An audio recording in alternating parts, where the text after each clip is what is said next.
Good morning दोस्तों। आप देख रहे हैं career mirror platform YouTube platform. आज मैं 21, 20 और 21 सितंबर के जितने भी महत्वपूर्ण घटनाएं हैं उन सारे घटनाओं को लेकर आया हूं आपके समक्ष। ये आने वाले आपके एग्जामिनेशन, चाहे वो बिहार दरोगा हो, बीपीएससी हो या कोई भी गवर्नमेंट द्वारा संचालित किसी भी स्टेट में एग्जामिनेशन हो, उसमें अगर करंट अफेयर्स की भूमिका होती है तो वो आपको उस हद तक जाकर ये मदद पहुंचाएगी। आज जो भी 20 और 21 सितंबर की जो भी महत्वपूर्ण घटनाएं हैं वो घटनाएं मैं आपके लिए लेकर आया हूं। आपके लिए इंपॉर्टेंट सेशन होने वाला है, इसे आप लास्ट तक देखिएगा। बहुत सारे फैक्ट और बहुत सारे चीज़ों पर हम आज बात करेंगे, ठीक है। चलिए शुरू करते हैं इस यूट्यूब प्लेटफॉर्म यानी कैरियर मिरर के साथ। आप जुड़े रहिए, चलिए आगे बढ़ते हैं। देखिए पहला क्वेश्चन क्या बनकर आया आपके लिए। पहला क्वेश्चन जो आपके लिए बनकर आया है कि भारत के 70वें ग्रैंड मास्टर हाल ही में कौन बन गए हैं। तो भारत के 70वें यानी 70 ग्रैंड मास्टर हाल ही में कौन बन गए हैं। आप इनका फोटो देख रहे होंगे, यही बने हैं भारत के 70वें ग्रैंड मास्टर। इनका नाम क्या है। ये रविंद्र सिंह बिट्टू, आर राजा ऋत्विक, सुखविंदर सिंह बादल या अतुल अस्थाना। तो जो जिनका आप फोटो देख रहे हैं इनका नाम है आर राजा ऋत्विक। क्या नाम है, आर राजा ऋत्विक। यही बने हैं भारत के 70वें ग्रैंड मास्टर, ठीक है। देखिए थोड़ा डिटेल्स में जान लेते हैं इनके बारे में। देखिए भारत के आर राजा ऋत्विक 2500 के ईएलओ रेटिंग पार करने के बाद शतरंज के ग्रैंड मास्टर बन गए हैं।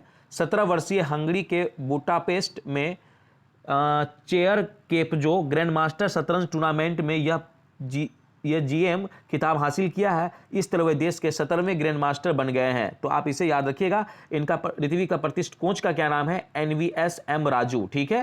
तो इनका एक प्रतिष्ठित क्या है, इनके कोच है, ठीक है। तो नाम क्या है, आर राजा ऋत्विक। इन्होंने ग्रैंड मास्टर हाल में ही जीता है, ठीक है। चलिए अगला क्वेश्चन जो बनकर आपके लिए आया है, क्या क्वेश्चन आपके लिए बनकर आया है कि पंजाब के नए मुख्यमंत्री कौन बन गए हैं। तो पंजाब के नए मुख्यमंत्री बनाए गए हैं अमरिंदर सिंह ने इस्तीफा देने के बाद पंजाब का एक नया मुख्यमंत्री का चेहरा सामने आया है और वो पंजाब के नए मुख्यमंत्री बना दिए गए हैं। तो पंजाब का नया मुख्यमंत्री कौन है। ऑप्शन है सुखविंदर सिंह बादल, चरणजीत सिंह चन्नी, अमरिंदर सिंह या सुखविंदर सिंह। तो इसका आंसर हो जाएगा सी, चरणजीत सिंह चन्नी करके नाम है इनका। यही पंजाब के नए मुख्यमंत्री बना दिए गए हैं, ठीक है। देखिए यही है, देख रहे होंगे, यही है कौन, चरणजीत सिंह चन्नी करके होंगे। ये कौन हो गए हैं, पंजाब के दलित सीएम हो गए हैं, ठीक है। चलिए आगे।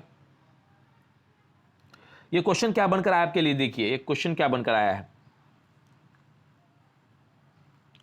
ये क्वेश्चन बन के आया, किस राज्य के पहले और भारत के 61 में software technology park of India केंद्र का उद्घाटन कहां हुआ है। तो किस राज्य के पहले और भारत के 61 में software technology park of India केंद्र का उद्घाटन कहां हुआ है। तो ऑप्शन है आपके पास मेघालय, नागालैंड, त्रिपुरा, असम। तो इसका जो आंसर होगा वो नागालैंड होगा। क्या होगा, बी नंबर ऑप्शन नागालैंड इसका आंसर होगा। देखिए क्या है, क्या दिया हुआ है कि कोहिमा में नागालैंड के पहले और भारत के 61वें software technology park of India STPI केंद्र का उद्घाटन किया गया है। कोहिमा में STPI केंद्र का उद्घाटन इस क्षेत्र में भावी पीढ़ियों के लिए अवसर पैदा करने के लिए पूर्वोत्तर में एक प्रौद्योगिकी पारिस्थितिकी तंत्र बनाने के प्रधानमंत्री नरेंद्र मोदी का एक दृष्टिकोण की पूर्ति करता है। वो एक तरीके से यह है कि कैसे भी करके पूर्ववर्ती क्षेत्र में एक रोजगार का माध्यम लाया जाए। इसीलिए नागालैंड में एक भारत के 61 में सॉफ्टवेयर टेक्नोलॉजी पार्क का स्थापना किया गया है, ठीक है। चलिए अगला नंबर इसका और डिटेल्स जान लीजिए थोड़ा। MOS ने प्रौद्योगिकी पारिस्थितिकी तंत्र में वास्तविक परिवर्तन करने की आवश्यकता का आग्रह किया है। उन्होंने कहा कि रोजगार के अवसर पैदा करने के लिए राज्य सरकार को युवाओं के लिए उपलब्ध विभिन्न अवसरों के बारे में जागरूकता पैदा करने के लिए संसाधनों का एक प्रकार से समझो कि कैसे भी करके रोजगार पैदा करना है। इसीलिए इसकी स्थापना की गई है, क्योंकि नागालैंड में की गई है। इसलिए नागालैंड के मुख्यमंत्री है नेफ्यू रियो, ठीक है, और वहां के राज्यपाल है RN रवि। कौन है, RN रवि। तो आप ये भी याद रखिएगा। चलिए अगला क्वेश्चन जो आपके लिए बनकर आया है क्या है कि कौन सा देश संघाई सहयोग संगठन SCO का 9वां सदस्य देश बन गया है। तो बताइए 9वां सदस्य देश कौन बना है? तो कौन सा देश संघाई सहयोग संगठन का 9वां सदस्य देश बन गया है? तो आपके सामने ऑप्शन है अफगानिस्तान, अमेरिका, ईरान, नेपाल। तो कौन सा देश संघाई संगठन का 9वां सदस्य देश बन गया है? तो इसका आंसर हो जाएगा सी नंबर, ईरान। कौन बना है? ईरान बना है हाल में ही। कौन? SCO मतलब संघाई सहयोग संगठन का नया सदस्य। ठीक है, देखिए क्या है, संघाई कोऑपरेशन ऑर्गेनाइजेशन, इसकी स्थापना 2001 में हुई थी। 2001 में हुई थी। संघाई 5 ग्रुप फाउंड ऑन 26 अप्रैल 1996। ठीक है, 5 ग्रुपों का एक समूह बना था। कब? 26 अप्रैल 1996 को। इसकी मुख्यालय बीजिंग चीन में है। सेक्रेटरी जनरल कौन है? व्लादिमीर नोरोव करके, व्लादिमीर नोरोव करके इसकी सेक्रेटरी है। सदस्य देश की बात करूं मैं, संघाई संयोग संगठन के सदस्य देशों की बात करूं तो भारत, पाकिस्तान, चीन, रूस, कजाकिस्तान, उज्बेकिस्तान, किर्गिस्तान, तजाकिस्तान और हाल में ही जुड़ा है 9वां सदस्य देश ईरान। कौन जुड़ा है? ईरान जुड़ा है। तो आप इसे याद रखिएगा। ठीक है, चलिए अगला क्वेश्चन जो बनकर आया है आपके लिए कि G20 देशों की कृषि मंत्रियों की बैठक की अध्यक्षता किस देश ने की? तो G20 देशों की कृषि मंत्रियों की एक बैठक की गई, उसकी अध्यक्षता किस देश ने की है? आपके सामने 4 ऑप्शन है, इटली, ईरान, तुर्की या डी सऊदी अरब। तो इसका आंसर क्या हो जाएगा बताइए? इसका आंसर हो जाएगा किसने की है? तो बताइए, इसका आंसर इटली के द्वारा की गई है। किसके द्वारा की गई है? इटली के द्वारा की गई है।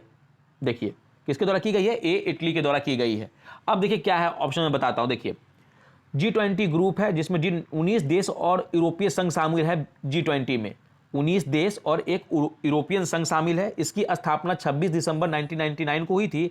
G20 में 20 देश का हिस्सा है। इसमें G20 का पहला सम्मेलन कहाँ हुआ? तो अमेरिका में 2008 में हुआ था। 16वां G20 का सम्मेलन 2021 में इटली में हुआ है और 17वां G20 शिखर सम्मेलन 2022 में कहाँ होगा? इंडोनेशिया में। वहीं 18वां G20 शिखर सम्मेलन 2023 में कहाँ होगा? भारत में। आप इसे याद रखिएगा। भारत की तरफ से G20 कृषि मंत्री की बैठक की अध्यक्षता नरेंद्र सिंह तोमर ने की। आप इसे याद रखिएगा। ठीक है, चलिए आगे। अगला क्वेश्चन क्या बनकर आया है कि लखनऊ में GST काउंसिल बैठक का आयोजन किया गया, वो कौन सी बैठक थी? तो हाल में ही GST बैठक की काउंसिल की गई लखनऊ में, उत्तर प्रदेश के लखनऊ में। तो ये GST काउंसिल की कैमी बैठक थी? 45, 50, 55, 60। तो इस बार जो GST काउंसिल की जो लखनऊ में बैठक हुई है वो 45वीं बैठक थी। कैमी बैठक थी? 45वीं बैठक थी। ठीक है, देखिए क्या है, GST काउंसिल की 45वीं बैठक उत्तर प्रदेश की राजधानी लखनऊ में हुई। इस बैठक की अध्यक्षता वित्त मंत्री निर्मला सीतारमण करेगी। इस बैठक में सभी राज्य के वित्त मंत्री हिस्सा लेंगे। मतलब अध्यक्षता हो गई और इसमें इसकी अध्यक्षता किसने की थी? वित्त मंत्री निर्मला सीतारमण ने की थी। ठीक है, और इस बार कैमी बैठक थी? GST की 45वीं बैठक थी। ठीक है, देखिए GST को बोलते हैं गुड एंड सर्विस टैक्स, मतलब वस्तु और सेवा कर। GST एक अप्रत्यक्ष कर है, इनडायरेक्ट टैक्स है, जो 1 जुलाई 2017 से पूरे देश में भारत में लागू की गई। GST की दरें क्या हैं? देखो 0%, 5%, 12%, 18% और 28% वर्तमान में है। GST लागू करने वाला विश्व का पहला देश कौन है? फ्रांस। कौन है? फ्रांस है। संविधान के अनुच्छेद में GST काउंसिल को शामिल किया गया आर्टिकल 279A के तहत। GST लागू करने का सुझाव पहले किस समिति ने दिया था? तो विजय केलेकर समिति ने। किसने? विजय केलेकर समिति ने। किस संविधान संशोधन द्वारा GST को संविधान में जोड़ा गया? तो 101वां संविधान संशोधन किया गया 2016 में। इसके तहत GST को शामिल किया गया। ठीक है, चलिए अगला नंबर क्वेश्चन क्या है? देखिए अगला नंबर क्वेश्चन क्या बनकर आया आपके लिए कि सीमा सड़क संगठन BRO, बॉर्डर रोड ऑर्गेनाइजेशन ने RCC कंपनी की कमान पहली बार किस महिला सैनिक कमांडर को सौंपी है? तो BRO ने, बॉर्डर रोड ऑर्गेनाइजेशन ने RCC कंपनी की कमान पहली बार किस महिला सैनिक कमांडर को सौंपी है? आपके सामने 4 ऑप्शन है, मेजर कोमल, मेजर प्रियंका, मेजर आयना या मेजर कविता। तो किसको सौंपी गई है पहली बार महिला सैनिक कमांडर का पद RCC कंपनी ने? तो यह हो जाएगा मेजर आयना को। किसे? मेजर आयना को। ठीक है, देखिए क्या है, यह फोटो देख रहे होंगे इनका। देखिए क्या है, सड़क निर्माण की कमान महिला सैन्य अधिकारी को। ठीक है, क्योंकि महिला सशक्तिकरण की दिशा में BRO का मतलब बॉर्डर रोड ऑर्गेनाइजेशन का एक बड़ा कदम है, जिसके कारण किसको बनाया गया है, मेजर आईना को मिली भारत चीन सीमा पर रोड कनेक्टिविटी की जिम्मेदारी। ठीक है, तो आप इसे याद रखिएगा। चलिए आगे, अगला नंबर क्वेश्चन क्या बनकर आया है, अगला नंबर क्वेश्चन कि कैप्टन अमरिंदर सिंह ने पंजाब के मुख्यमंत्री पद से इस्तीफा दे दिया, वह कितनी बार इस पद पर रहे थे, वो कितनी बार इस पद पर रहे थे, 1 बार, 2 बार, 3 बार, 4 बार। तो इसका आंसर हो जाएगा इस पद पर वो रहने वाले 2 बार थे। कितने बार रहे थे, 2 बार वो इस पद पर रहे थे, आप इसे याद रखिएगा। 9वां नंबर क्वेश्चन, 9वां नंबर क्वेश्चन क्या है, इस मछली पर बनकर आया है, ये मछली आप देख रहे होंगे, इसी मछली पर क्वेश्चन बनकर आया है। देखिए क्या है, किस राज्य की सरकार ने कपूर महसीर को स्थानीय रूप से केटली नाम से राजकीय मछली घोषित किया है। तो किस राज्य की सरकार ने कपूर महसीर को स्थानीय रूप से केटली नाम से राजकीय मछली घोषित किया है? 4 ऑप्शन आपके सामने है, सिक्किम, उत्तराखंड, अरुणाचल प्रदेश, आंध्र प्रदेश। तो ये काम किस राज्य के द्वारा की गई है बताइए, तो ये सिक्किम के द्वारा। तो सिक्किम राज्य के द्वारा कपूर महसीर को स्थानीय रूप से केटली नाम से एक राजकीय मछली घोषित किया गया है, जो आप यहां फोटो देख रहे होंगे। देखिए क्या है, देखिए क्या है, सिक्किम सरकार ने कपूर महसीर को स्थानीय रूप से केटली नाम से राज्य की मछली घोषित किया है। इस मछली का रासायनिक नाम क्या है, देखो देखो क्या है, नियोली सोचियस करके, नियोली सोचियस हेक्सागोनोलिपिस, मतलब नियोली सोचियस हेक्सागोनोलिपस।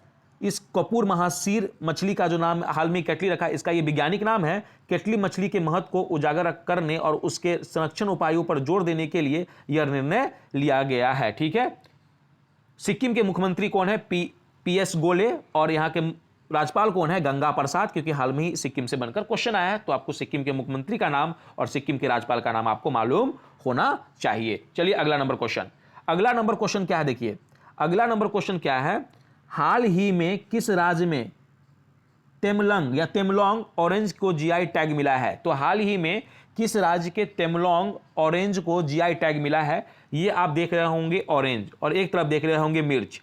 तो बताइए हाल ही में किस राज्य के तेमलोंग ऑरेंज को GI टैग मिला है?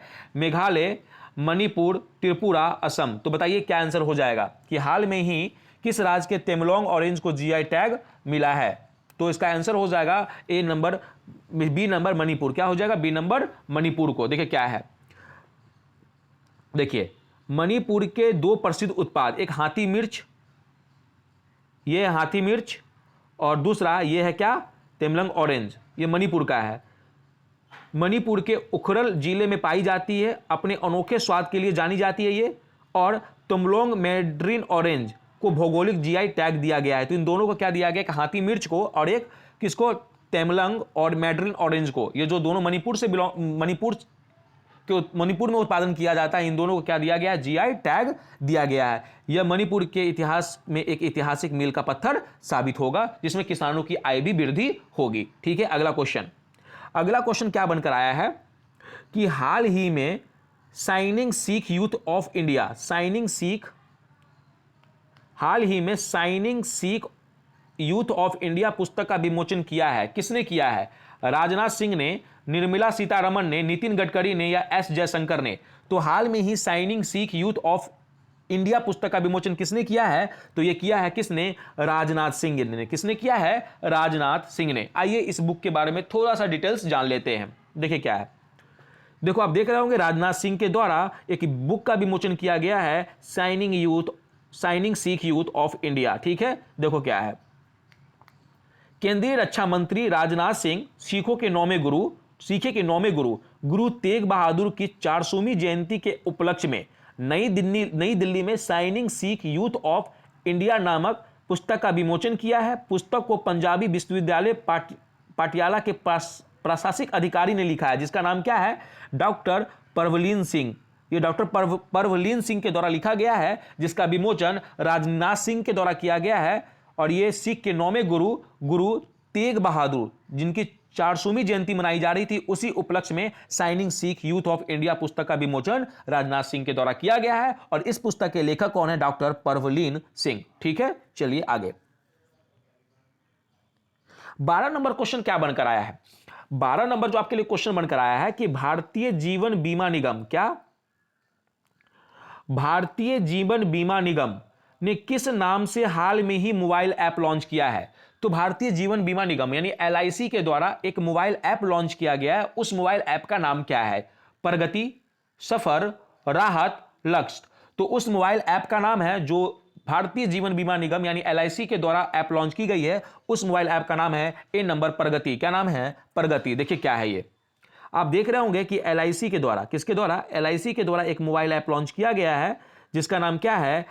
एलआईसी ने लॉन्च की प्रगति मोबाइल ऐप। भारतीय जीवन बीमा निगम मतलब life insurance corporation of India यानी एलआईसी ने अपने विकास अधिकारियों के विशेष उपयोग के लिए एक नया मोबाइल ऐप प्रगति लॉन्च किया है। प्रगति अर्थ प्रदर्शन समीक्षा अनुप्रयोग विभाग एवं प्रवृत्ति संकेतक है, यानी फुल फॉर्म एक तरीके से प्रगति का है, performance review application growth and trend indicator. इसका क्या है? प्रगति का फुल फॉर्म है। एलआईसी ने अपने ग्राहकों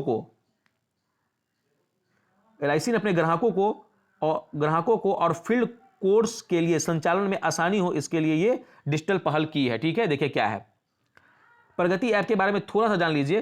प्रगति ऐप विकास अधिकारियों को प्रीमियम संग्रह, एजेंसी संकीर्ण और संभावित आउट परफॉर्मेंस आदि जैसे व्यावसायिक प्रदर्शन के गंभीर क्षेत्रों में उनके एजेंसी बल के प्रदर्शन के बारे में वास्तविक समय की जानकारी प्राप्त करने में मदद करेगा। यह चीज आप याद रखिएगा। एलआईसी का मुख्यालय मुंबई में है। इसकी स्थापना 1 सितंबर 1956 को हुई थी और एलआईसी के अध्यक्ष हैं एम.आर. कुमार। कौन है? एम.आर. कुमार। तो यह भी आप जानिएगा। ठीक है, चलिए अगला तो 13 नंबर क्वेश्चन बनकर आया है। 13 नंबर क्वेश्चन क्या है? देखिए, किस मंत्रालय ने एक पहल की है?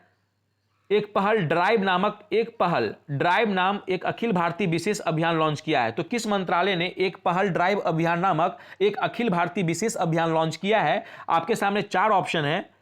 कानून एवं न्याय मंत्रालय, सड़क परिवहन मंत्रालय, महिला एवं विकास मंत्रालय, गृह मंत्रालय। तो ये किसके द्वारा किया गया है? एक पहल ड्राइव नामक अभियान तो ये की गई है कानून एवं न्याय मंत्रालय के द्वारा, जिसके अभी मंत्री कौन है? किरण रिजिजू। ठीक है, इन्हीं के द्वारा एक पहल ड्राइव नामक एक अखिल भारतीय विशेष अभियान लॉन्च की गई है। तो ऑप्शन क्या हो जाएगा? ए नंबर कानून एवं न्याय मंत्रालय। देखिए क्या है, यह आप फोटो देख रहे होंगे और ये देख रहे होंगे कि कानून और न्याय मंत्रालय ने शुरू किया एक पहल अभियान। क्या नाम? एक पहल अभियान। कानून एवं न्याय मंत्रालय के तहत न्याय विभाग ने टेली लॉ के तहत बड़े पैमाने पर पंजीकरण को प्रोत्साहित करने के लिए एक पहल अभियान शुरू किया है। एक पहल अभियान 17 सितंबर से 2 अक्टूबर तक पूरे देश में चलाया जाएगा। एक पहल अभियान 34 राज्य, एक पहल मतलब मिला के इतने राज्यों केंद्र शासित प्रदेश के इतने जिलों में, यहां मिस्टेक है, एक पहल कितने मतलब 29 राज्य और बाकी जो 8 केंद्रीय शासित प्रदेश है उनमें मतलब टोटली 633 जिलों में मतलब 50,000 ग्राम पंचायतों में। ठीक है, इतना ये सेवा चलाई जाएगी। मतलब कौन सी सेवा? एक पहल अभियान। ठीक है, कितना? 17 सितंबर से 2 अक्टूबर तक पूरे देश में चलाई जाएगी। मतलब अब यहां मिस्टेक हो गया, 28 स्टेट लिख लीजिएगा और 8 केंद्र शासित प्रदेश और कितने जिलों में? 633 जिलों के 50,000 ग्राम पंचायतों में एक प्रकार का ये प्रोग्राम चलाई जाएगी, जिसका पहल किसने की है? कानून और न्याय मंत्रालय के द्वारा एक अभियान शुरू की गई है, एक पहल अभियान। ठीक है, चलिए आगे 14 नंबर क्वेश्चन क्या है? फिनो पेमेंट्स बैंक के ब्रांड एम्बेसडर किसे नियुक्त किया गया है? तो फिनो बैंक ने अपना एक ब्रांड एम्बेसडर नियुक्त किया है। वो किसे नियुक्त किया है? पंकज त्रिपाठी को, आशुतोष राणा को, यामी गौतम को या आयुष्मान खुराना को? तो इसका आंसर हो जाएगा फिनो पेमेंट बैंक के द्वारा जिसे ब्रांड एम्बेसडर नियुक्त किया गया है वो किया गया है पंकज त्रिपाठी। आप जानते होंगे कालीन भैया मिर्जापुर, वही पंकज त्रिपाठी। देखिए फोटो दिखा देता हूं आपको, यही है कौन? पंकज त्रिपाठी, जिसे आप कालीन भैया के नाम से जानते हैं मिर्जापुर में। इन्हीं को पंकज त्रिपाठी को फिनो पेमेंट्स बैंक में ब्रांड एम्बेसडर नियुक्त कर दिया गया है। फिनो बैंक के अध्यक्ष कौन है? महेंद्र कुमार चौहान। इसकी स्थापना 13 जुलाई 2006 को हुई थी। फिनो बैंक के एमडी और सीईओ है श्री गुप्ता और फिनो बैंक का मुख्यालय है मुंबई यानी महाराष्ट्र में। कहां? मुंबई महाराष्ट्र में। आप इसे याद रखिएगा। 15 नंबर क्वेश्चन, हाल ही में विश्व बैंक ने अपनी कौन सी रिपोर्ट बंद करने का फैसला लिया है? हाल ही में विश्व बैंक ने अपनी कौन सी कौन सी रिपोर्ट बंद करने का फैसला लिया है? Ease of doing business report, विश्व विकास रिपोर्ट, मानव सूचांक रिपोर्ट या सभी? तो विश्व बैंक के द्वारा हाल में ही विश्व बैंक के द्वारा एक रिपोर्ट प्रकाशित की जाती थी एवरी ईयर, अब वो इस साल से प्रकाशित नहीं करेगी। उसने फैसला लिया है कि हम ये रिपोर्ट अब बंद करने जा रहे हैं। उस रिपोर्ट का नाम क्या है? तो उस रिपोर्ट का नाम है ease of doing business report, जो बंद करने जा रही है कौन? विश्व बैंक यानी वर्ल्ड बैंक। ठीक है, देखिए क्या है ये द वर्ल्ड बैंक। विश्व बैंक ने अपनी ease of doing business report बंद। विश्व बैंक ने 2018-2020 की रिपोर्ट में डेटा अनियमितताओं की समीक्षा के बाद देश के कारोबारी माहौल को अपनी डूइंग बिजनेस रैंकिंग का प्रकाशन बंद करने का फैसला किया है। डूइंग बिजनेस 2018 और 2020 पर डेटा अनियमितताओं की सूचना मिलने के बाद विश्व बैंक समूह प्रबंधन के कार्यकारी निर्देशक मंडल ने के द्वारा यह निर्णय लिया गया कि अब इसे बंद किया जाएगा कि एक प्रकार से डाटा सही नहीं मिल रहा था, डाटा में गड़बड़ी मिल रही थी, जिस कारण से ease of doing business report को विश्व बैंक के द्वारा बंद किया जा रहा है। क्योंकि ये विश्व बैंक, वर्ल्ड बैंक है, तो इसे वर्ल्ड बैंक के बारे में थोड़ा जान लेता हूं। वर्ल्ड बैंक की मुख्यालय है वाशिंगटन डीसी। कहां? वाशिंगटन डीसी, संयुक्त राज्य अमेरिका। विश्व बैंक का गठन हुआ था जुलाई 1944 में और विश्व बैंक के अध्यक्ष हैं डेविड मालपस। कौन है? डेविड मालपस। इस रिपोर्ट को बंद होने से पैदा हुए शून्य को भरने के लिए विश्व बैंक व्यापार और निवेश के माहौल का आकलन करने के लिए एक नए दृष्टिकोण पर काम कर रहा है कि यह काम अब कैसा किया जाए, किस तरीके से काम होगा, क्योंकि अब यह तो बंद कर दिया गया है। ठीक है, चलिए आगे। 22 नंबर क्वेश्चन क्या है? 22 number question, sorry 16 number question क्या है? 16 नंबर क्वेश्चन है कि इसरो ने किसके साथ मिलकर इस पूर्व छात्र के लिए, मतलब इसरो ने किसके साथ मिलकर छात्रों के लिए स्पेस चैलेंज लॉन्च किया है? तो एक स्पेस चैलेंज लॉन्च किया गया है। जो इसरो ने किसके साथ मिलकर एक चैलेंज ये लॉन्च किया है? स्पेस चैलेंज सीबीएसई के साथ, एनआईओएस के साथ, मिलिट्री स्कूल के साथ या आईसीएसई के साथ? तो ये जो स्पेस चैलेंज जो इसरो ने लॉन्च किया छात्रों के लिए, वो सीबीएसई के साथ। किसके साथ? सीबीएसई के साथ। ये क्या है स्पेस चैलेंज? इसके बारे में जान लेते हैं। देखिए, अटल स्पेस चैलेंज सीबीएसई और इसरो ने स्कूली छात्रों के लिए लॉन्च किया। कौन? Space challenge. और यहां आप देख रहे होंगे अटल स्पेस चैलेंज। ठीक है, इसरो और सीबीएसई के संयोग से नीति आयोग के अटल इनोवेशन मिशन ने पूरे भारत में स्कूली छात्रों के लिए स्पेस चैलेंज शुरू किया गया। यह चुनौती देश भर के सभी स्कूली छात्र, सलाहकारों और शिक्षकों के लिए तैयार की गई है, जो न केवल अटल टेकरिंग लैब्स प्रयोगशाला वाले स्कूलों से जुड़े हैं, बल्कि सभी गैर एटीएल स्कूलों से भी ये जुड़ चुका है। याद रखिएगा, सारा जगह ये सीबीएसई स्कूल में चलाया गया है। कौन सा मिशन? स्पेस चैलेंज शुरू किया गया है। देखिए, इस चुनौती का उद्देश्य युवा स्कूली छात्रों के बीच अंतरिक्ष क्षेत्र में कुछ ऐसा बनाने के लिए नवाचार को सक्षम करना है, जो न केवल उन्हें अंतरिक्ष के बारे में सीखने में मदद करेगा, बल्कि कुछ ऐसा भी तैयार करेगा जिसका अंतरिक्ष कार्यक्रम में स्वयं उपयोग कर सके। मतलब क्या कर सके? मतलब सीखने में मदद करेगा, बल्कि कुछ ऐसा भी तैयार करेगा जिसका अंतरिक्ष कार्यक्रम में वो स्वयं उपयोग कर सके। आइए सीबीएसई और थोड़ा किसके बारे में जान लेते हैं? इसरो के बारे में जान लेते हैं। देखिए, इसरो को बोलते हैं इंडियन स्पेस, क्या बोलते हैं? Indian space research organisation. इसके फाउंडर हैं विक्रम साराभाई। कौन है? विक्रम साराभाई। और हेडक्वार्टर है बेंगलुरु और इसके डायरेक्टर हैं के सिवान। कौन है? के सिवान। ठीक है, आप देख रहे होंगे। आइए तो क्योंकि स्पेस चैलेंज इसरो और सीबीएसई की पहल है स्पेस चैलेंज, इसलिए थोड़ा हम सीबीएसई के बारे में भी जान लेते हैं। सीबीएसई को बोलते हैं सेंट्रल बोर्ड। क्या बोलते हैं? Central board of secondary education. इसका फॉर्मेशन हुआ था 2 जुलाई 1929 को। हेडक्वार्टर है नई दिल्ली में और इसके चेयरमैन है कौन? मनोज आहूजा। कौन है? मनोज आहूजा। आज जितने भी इंपॉर्टेंट क्वेश्चन थे 20 और 21 सितंबर को आपके लिए मैं लेकर आया। आपको ये सेशन अच्छा लग रहा हो तो इस चैनल को यानी कैरियर मिरर चैनल को आप लाइक, सब्सक्राइब और अपने दोस्तों के बीच शेयर करना ना भूले। आपके आने वाले जितने भी एग्जामिनेशन हो, चाहे वो बिहार दरोगा हो, बीपीएससी हो या उत्तर प्रदेश के कोई भी संचालित एग्जाम या केंद्र सरकार द्वारा संचालित एग्जाम, उसमें अगर करंट अफेयर्स पूछा जाता है तो उसमें आपको ये मदद पहुंचाएगा। जय हिंद, जय भारत।